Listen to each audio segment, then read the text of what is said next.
আপনি যদি প্রত্যেকদিন একটা খাসি রোস্ট করে খান, আপনার কিছু আসে যায়? আপনার শরীরের কি অবস্থা? তখন করে বাবা মরিদানে গুণা টানতে টানতে আমার এই অবস্থা।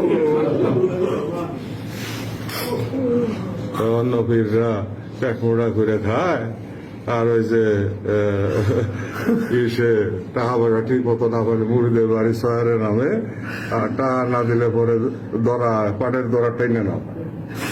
আর দেখো তোমার পীরের দিকে তাকাইয়া না খাইয়া না খাইয়া না খাইয়া রেখে আগে বেরিয়ে গেছে।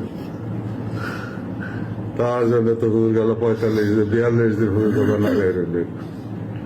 আমার পীরিরা আমিও থাকবো না দুনিয়াতে, আমার কোনো প্রয়োজন নেই। তখন দাদা হুজুর আইসা ওই যে ভুবনেশ্বর নদীতে দইটা চাপ দিয়া বল বানাই ফেলে হুজুরকে খাতে মোবাইল খেয়াল করে তুমি বলে বাবা তোমার এইভাবে আত্মহত্যা করতে আমি রেখে আসছি নি।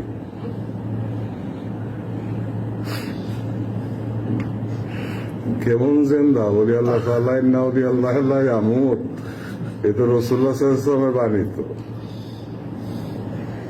কেমন জেন্দা মুখ দেখালে কইলে তো হবে না, এই যে চাক্ষুষ করতে হবে। চাক্ষুষ করা, আল্লাহকে দেখে সেজদা করা আর না দেখে সেজদা করার ভিতর তৃপ্তির অনেক পার্থক্য আছে, আসমান জমিন সমান পার্থক্য।